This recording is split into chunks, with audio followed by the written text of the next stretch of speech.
I've realised something lately, and it's that the more simple my life is, the happier I am. My arms feel like noodles. I haven't eaten. It's 12:30. I'm starving. But that's what we live for.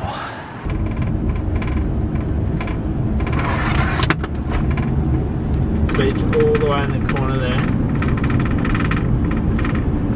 Just got to Wilson's Prom, which is a beautiful area in the southeast of Victoria. Sort of a mixture of like what I would expect Hawaii and a little bit of Africa to look like, peppered in with Australia too. It's pretty beautiful.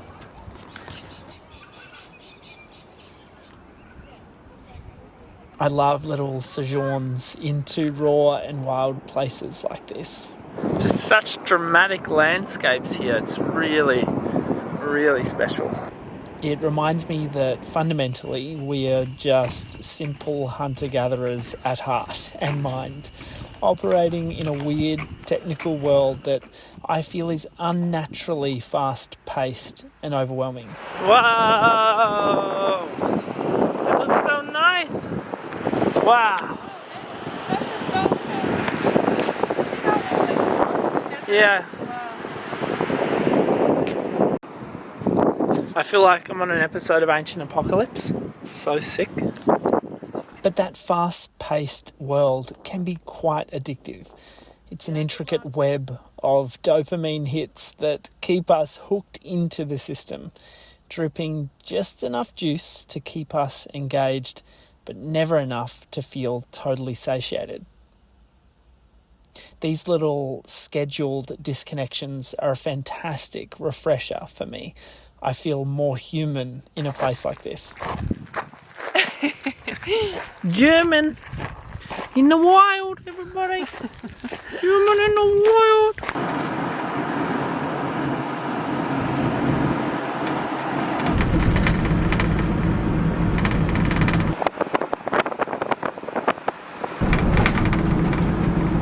Back in New South Wales. It has been quite a minute since we've been here. You could notice the change. Essentially it goes from a very flat topography to rolling hills, dense forest. The humidity in the air is something you notice very tangibly. As soon as you start approaching the border, it feels nice to be coming back to this part of the world. Really excited.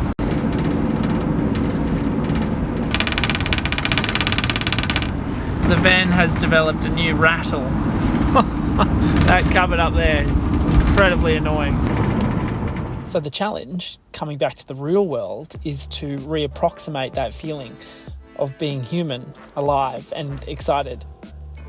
Someone who's really embodied this philosophy is my good friend Nick. Stretchy Nick, as everyone seems to call him, who today I'm catching up with on the south coast of New South Wales.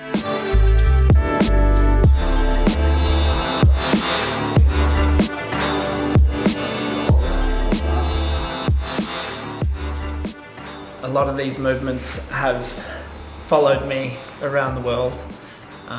Originally learned from Nick and have stood me in good stead, I think, to withstand quite a bit of work on this 33-year-old body. Yeah, just raise the left hand up and the left chest up. Drag it down. So Kale and I met, I think it would have been around 2014-15, and we were at a Czech course together, doing some holistic lifestyle coaching, and we were bunking in together, and we hadn't met each other, but I could see straight away that he was a fellow frother, and there's not many surfers on these courses that we endeavour together, so it was really good to have a buddy that could sneak out of class early and have a shred together in between classes and really share that froth. And yeah, we've stayed in touch since then. I think we've always just had a mutual we've mutually inspired each other because we've followed slightly different paths in this. We're both, I think surfing is our number one passion. And then surfing and the ability to surf for the long term has led us into our own little niches within that. And I've certainly been inspired by Kale's work, and I think I inspire him as well. And yeah, surfing's been the common thread to our friendship. And then a few years ago, we made that surf flow movement course, and it's great. Again, it was really good to work together and really good to kind of share ideas that we think can help other surfers as well. And what's turned out, or how it's come out, I'm really proud of it. And it still stands the test of time. It was 4 years ago or so now, and it's still thriving, so I'm frothing. Oh, I haven't done this for quite a while. It's quite shocking. I'll give my little Tootsie's outlet. Very cute. Yeah, well, all the blood just rushes to the organs. Yeah. The kidneys, the lower back, the tummy.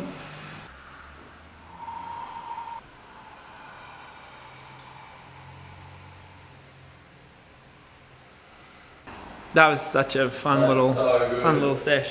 Woohoo! Woohoo! Sorry.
Couple of super cool little tubes. It was just like, that's just the perfect surf. You're just sneakily sitting down the end, there's no one around, just getting perfect waves. Just got the bend. In Sydney, finally.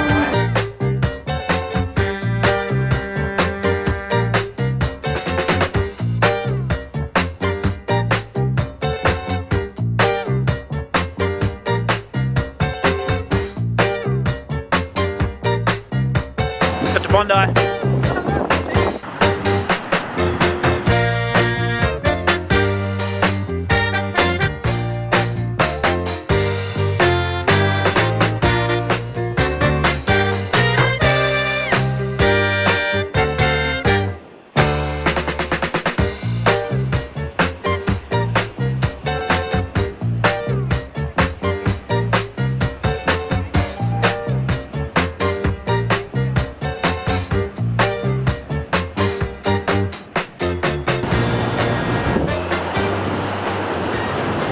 My life has become this constant stream of surfboards, waves, trips and power edits on the computer.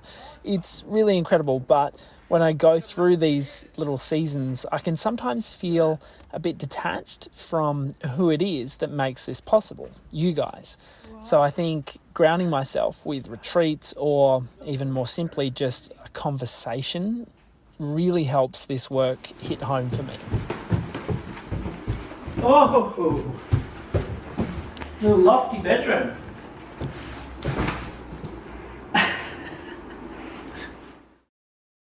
it was so nice to spend a night here at the Blue, just to get out the rain, the intensity of the van. It can sometimes just be pretty tight, pretty in your face, especially when it's raining. So just to have this awesome room for the night was a big refresher. All right, let's continue the journey. I got to go to Surf Culture this morning. They are the first store to stock our KBD mid-lengths. So apparently they've been moving really fast. I'm going to do a bit of a, I guess like a, I don't know what you would call it, like a guest board consultation afternoon, essentially. So yeah, we're gonna head there now. Just having that video there to show them.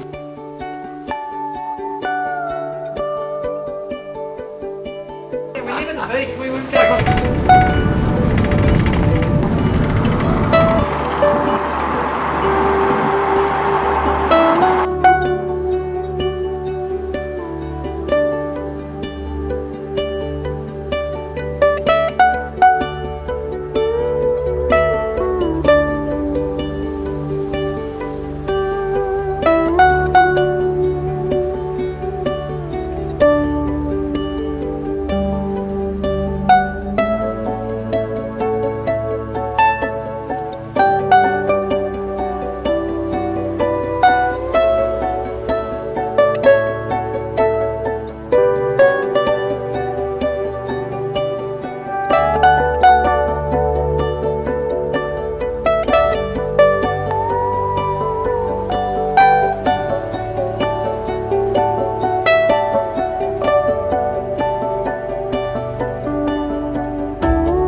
That was a fun little sesh on the 6.8. I had a couple of really good ones before we started filming, and then it went a little bit flat, of course, which is a little bit annoying. But yeah, the odd one. I'm so surprised still at how maneuverable that board is. I'm loving it. But I think I might take out the 6.6 later.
lamb cooked. There was such a strong rip.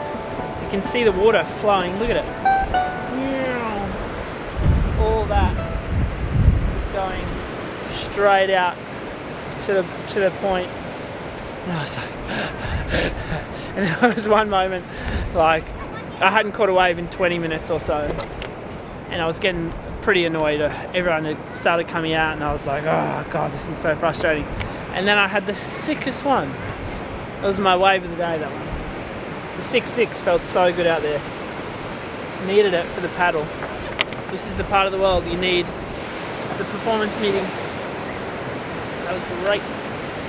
So fun. It was good, eh? We had it to ourselves at the start, and now there's like 20 people on it, but some really nice chocolate waves. Choco tubes. I saw your little clippings. Yes. Got a little bit of a shampoo, which is nice. I had too many waves at the end. I think I was annoying everybody. I got lucky. Yeah, I was getting very frustrated. Yeah. Oh look, it's the drums. Let's go. What's up? How's it going? Yeah, good. I've been watching all your videos. Thank you so much. Yeah. Do you guys know Kale Brock? Yeah, we were talking with you yesterday. Oh, were we? Yeah. Oh, sick. We get a selfie. Yeah, for sure.